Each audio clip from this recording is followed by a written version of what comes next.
This is an extract from my Financial Fitness Through COVID-19 webinar for all of you looking to make the most of your money at this time.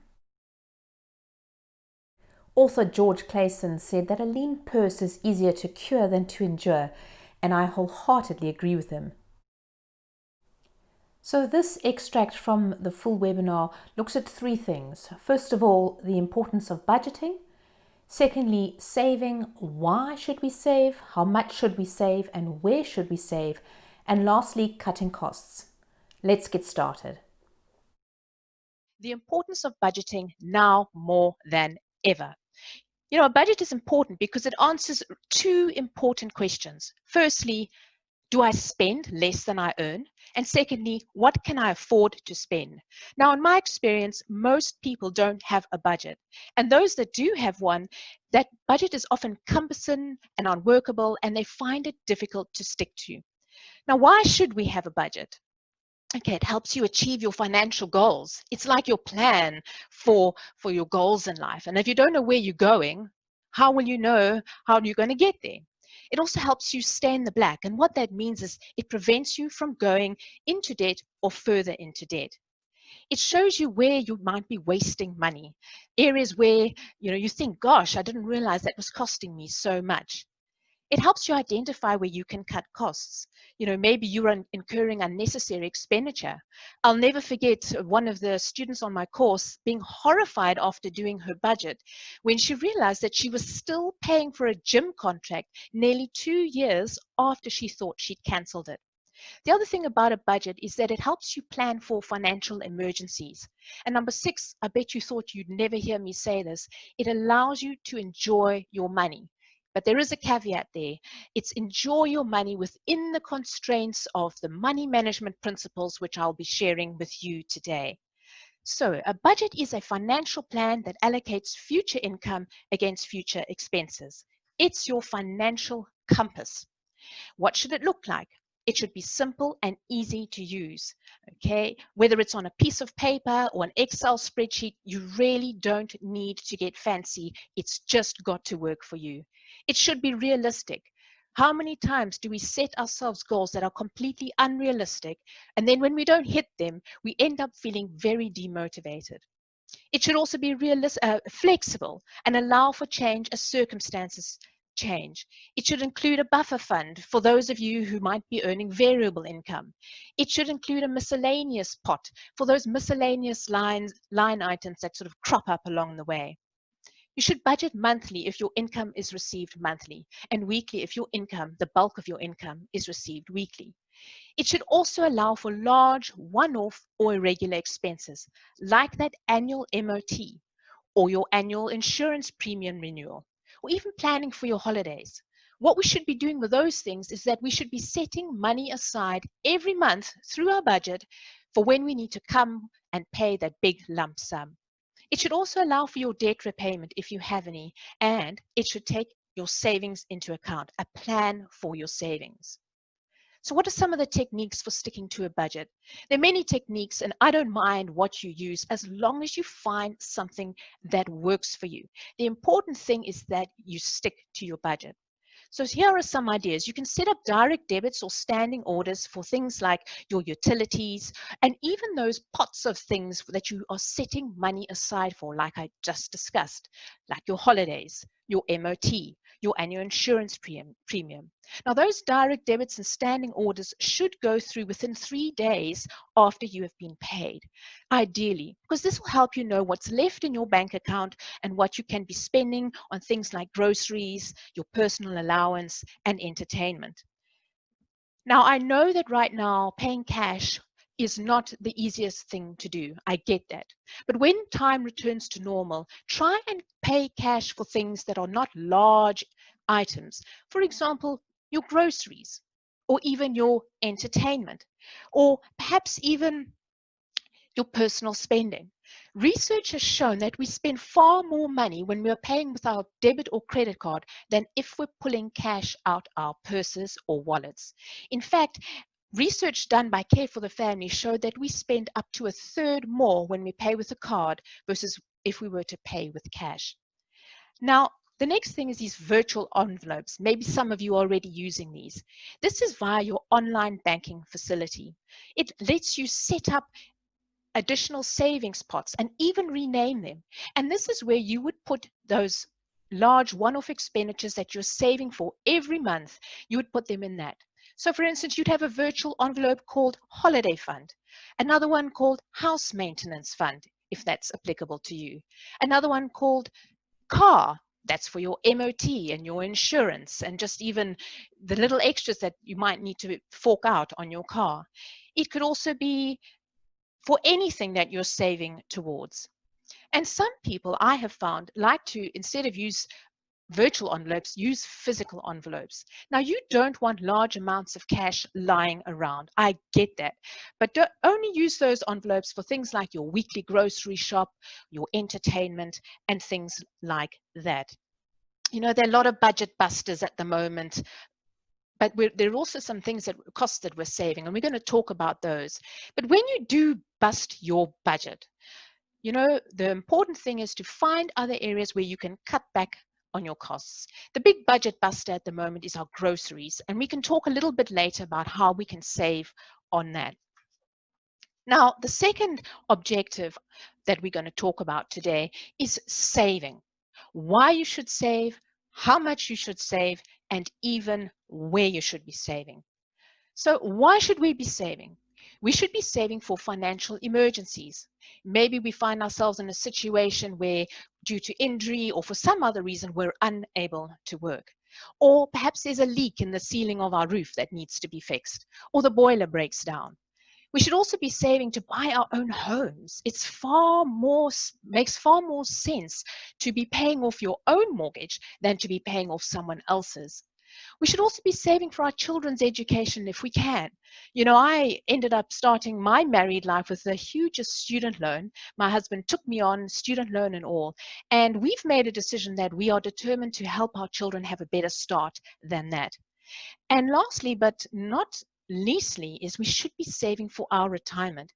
It's a crazy thing about the human that when we're young, we never think that one day we're actually going to be retired. But the truth is, we're going to spend nearly a third of our lives in retirement, and that is going to take planning for.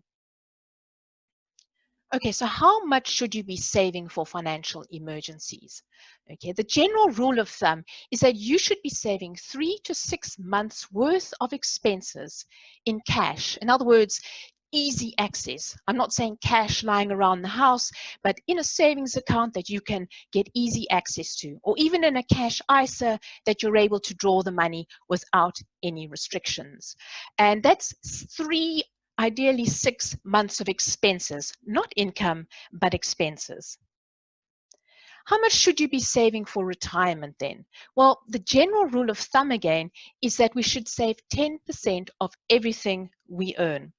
Okay, now my husband, you know, did this as a child. So if you can teach your children to do this, and this is something I've learned from him, he would save 10% of his pocket money, any gift money that he got from his granny, any odd job money. I think he had a job selling chicken incubators during secondary school, and he would save 10% of everything he earned.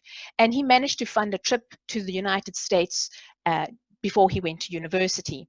But if we were to take this seriously and start doing this from in our early 20s, from when we start working, we will set ourselves up really nicely for retirement.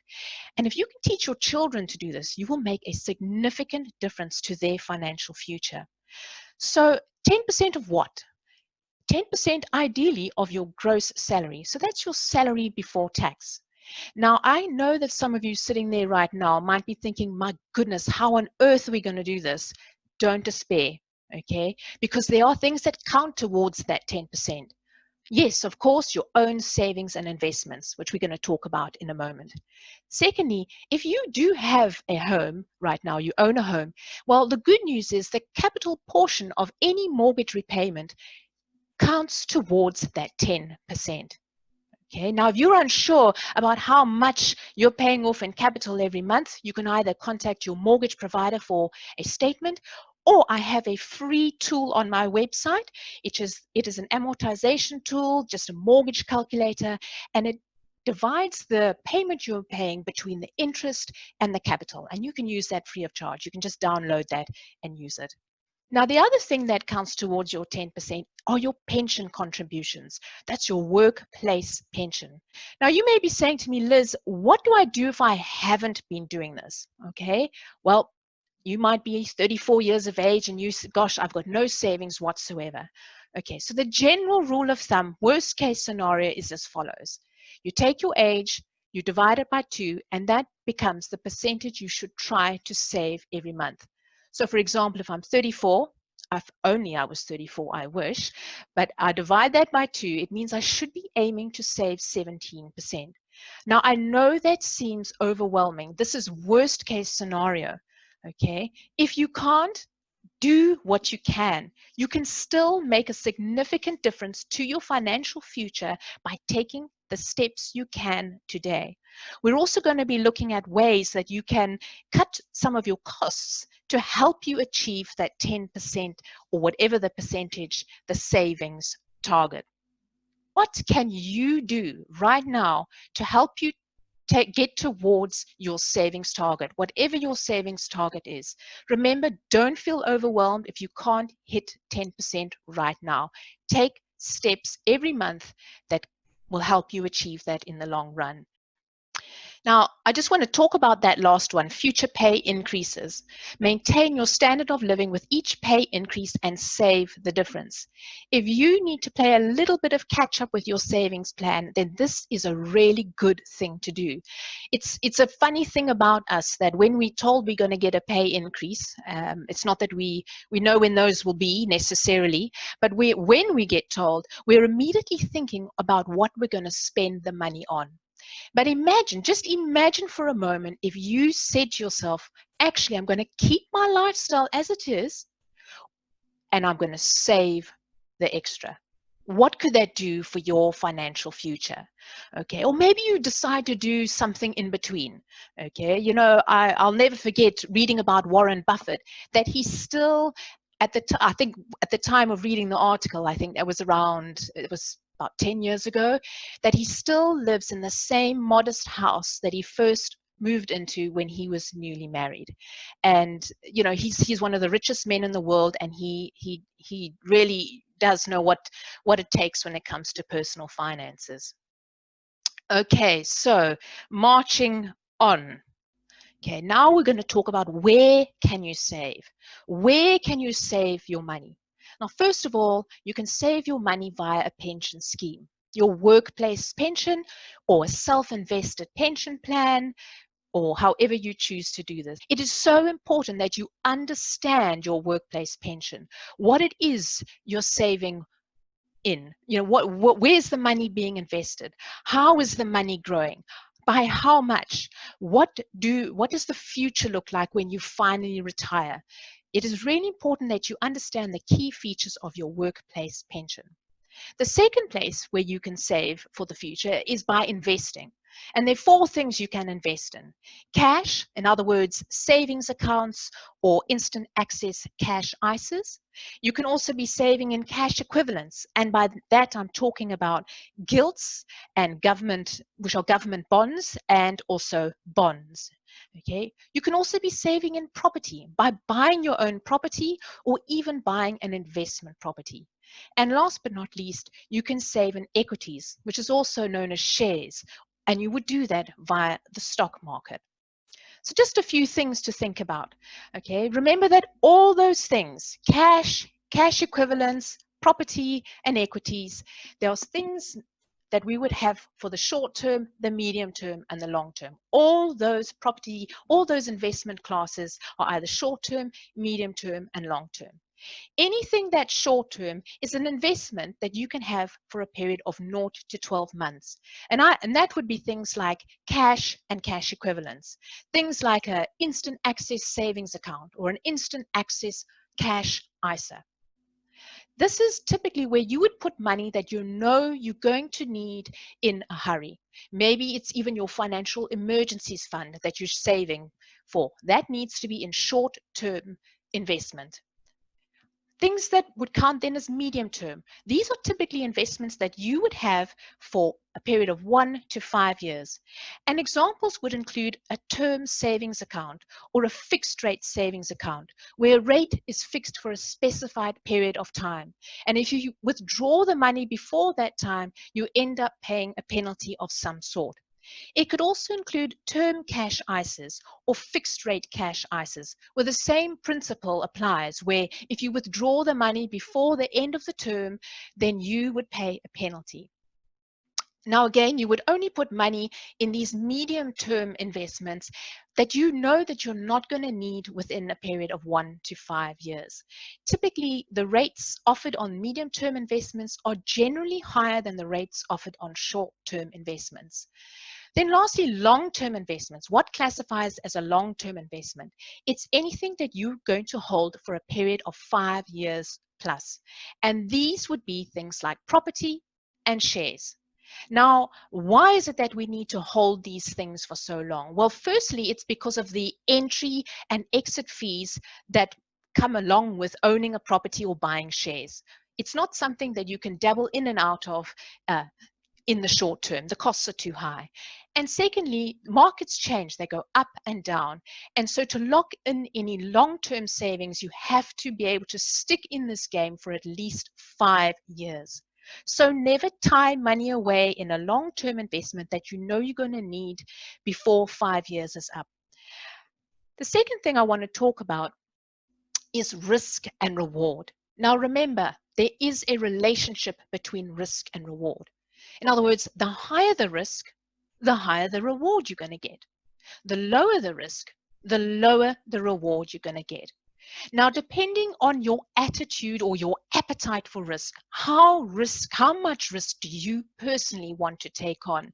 That sort of question will help you determine where you put your money. Now, I do want to just say that there is no such thing as a free lunch. If it is too good to be true, then it really is too good to be true. Do not let anybody fool you. The higher the risk, the higher the reward. The lower the risk, the lower the reward. So how do you spread your risk? You do something called balancing your portfolio or diversifying your portfolio. And that really means having investments in all the investment classes that I shared. In other words, in cash, cash equivalents, property, and equities or shares. It takes time to build up a balanced portfolio. Remember, this is about setting financial goals that you can work steadily towards month by month. Now, I would say this, before you embark on any investing, know why you are doing it. What is the reason you're doing it? What is your goal? What is your financial goal? Is it that you want to retire early? Is it that you want to pursue a dream career? Is it that you want to, what is it that you want to be? What is your why? Know why you're doing it. Also understand what's the kind of retirement you want to live. What are some of the things you want to do in your retirement? Where do you want to live? Do you want to travel? How do you want to live? Do you understand what it is you're aiming for? Because it becomes very difficult to make sacrifices when we don't know what we're making them for. But when we know what we want and we know why it even matters, it becomes so much easier. In other words, when your heart sets the destination, your mind will create the roadmap. And secondly, before you invest, this is something I bring up because so many people want to learn how to invest in the stock market when they haven't even got the basics right. In other words, get your budgeting right. Get it working every month, right? Make sure you're planning for those financial emergencies. Make sure you're planning for all the things, the one-off expenditure that I was talking about, the large expenditure, the holidays, the MOT, the annual insurance, and make sure you've got an emergency fund in place. And remember that I said to you, we're looking at 3 to 6 months of living expenses that need to be in an emergency fund, and that should be a fund that you can access easily. So in other words, instant access cash savings account or an instant access cash ISA. And lastly, but by no means least importantly, debt management. It makes absolutely no sense to be investing in the stock market when you are up to your eyeballs in credit card debt. Debt is expensive, make no mistake. In fact, the general rule of thumb when it comes to debt is that you should only take on debt when it is backed by an asset. In other words, asset-backed debt only. What do I mean by that? Well, an asset is anything that will produce cash either now or in the long run. A classic example of that is a house. You will typically buy a house with a mortgage, and the house is attached to that mortgage. It is an asset that is backed, a debt, the mortgage, which is backed by an asset. Okay, asset-backed debt.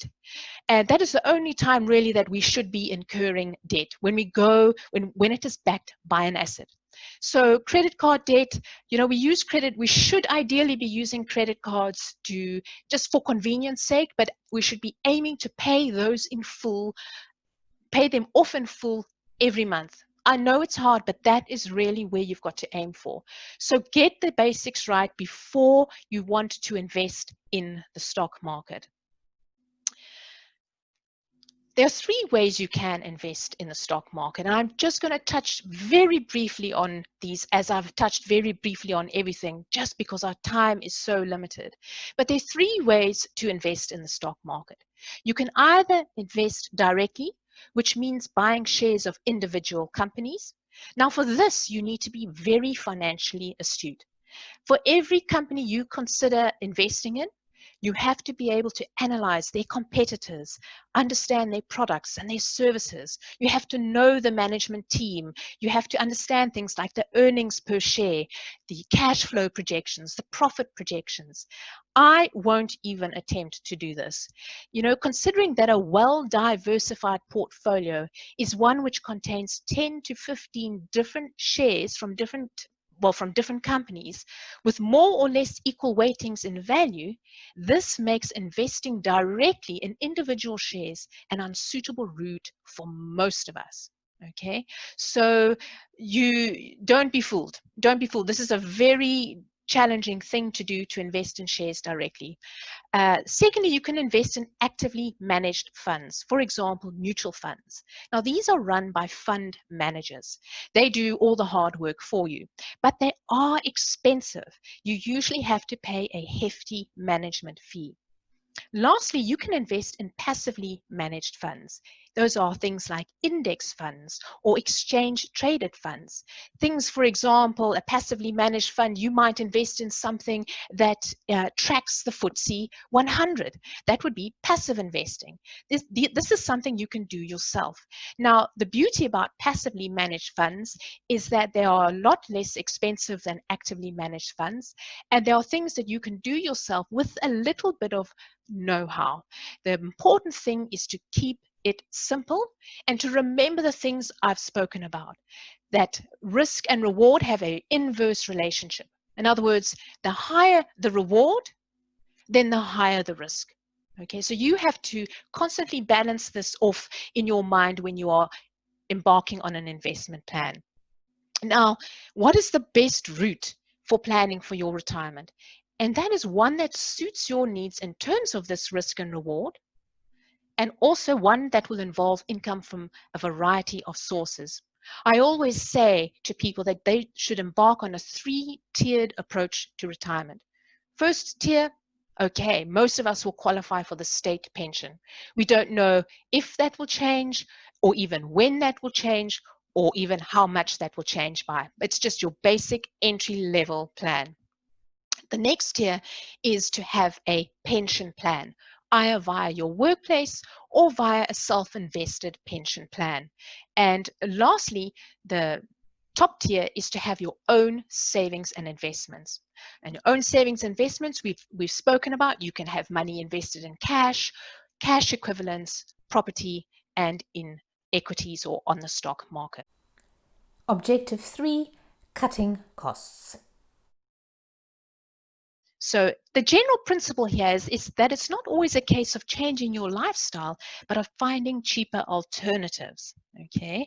And also just want to say that don't be overwhelmed by all these things. Maybe just choose one thing to work on every month. So for insurance, don't just automatically renew your policy. Shop around for the best deal. It also pays to pay the premium in one lump sum upfront at the start of the insurance year. It's much cheaper than paying every month your premium. And remember, I said to you under the budgeting section that to save for that, you would just put money aside every month for that insurance premium when it becomes due, and then you'd have the money in that virtual envelope where you can just pay your insurance premium. Now, in my opinion, bank charges are an unnecessary expense in the United Kingdom. Okay, so you do consider if you are paying bank charges, whether it's actually useful for you. So many times they offer free financial products like roadside breakdown recovery and travel insurance, which is meant to be included in these bank charges. Now, my encouragement to you is read the fine print of those products very carefully, because it may come that when you want to use them, you're unable to because there's one or two clauses there which basically make it irrelevant to your situation. Mobile phones, we all have this nasty knack of taking out these contracts which include repaying the handset, and then we just allow the contract to continue to run beyond the initial contract period. Okay, so make sure that at the end of your contract period, if you're not in a position to shop around for the next best deal, then just drop to a SIM only contract. Okay. Then let's just look at gas and electricity. This is a really good time for you to be shopping around and find the best energy provider given your specific household's needs. Now, the Consumer Body Witch have a free tool on their website, and I will send this to you in the notes, where you are able to do a little calculation given the usage of the energy in your house to find the best deal for your money. Groceries, okay, grocery shopping. This is a big area where we can all cut down. Shop once or twice a week. Plan, go with a list. Don't go when you're hungry. Plan your meals. Buy loose fruit and veg. Okay, check your receipt, because often the cashiers make mistakes. Store brands are often cheaper and often just the same quality. Buy in-season produce. It tends to be cheaper. When it comes to food, Jamie Oliver has had a fantastic program on Channel 4, where actually BBC4, where you can get the backlog of it on the iPlayer, and it's called Keep Cooking and Carry On. And he's got some great low-cost recipes there. Again, be creative with leftovers, and there's a great website where you can look for free tips called lovefoodhatewaste.com. This will be in your notes. And last but not least, look in your pantry, because I will assure you that if I were to come and do a stock take in each of your pantries, including my own, there's going to be a few £100 worth of groceries that we're just not using. So again, you could use that website, lovefoodhatewaste.com, to come up with ideas on how you can start using the stuff in your pantry. As we come to the end, I'd like to ask you what 3 things you're going to do as a result of watching this. And if you have any questions or if you'd like to know more, please do get in touch. Thanks for watching.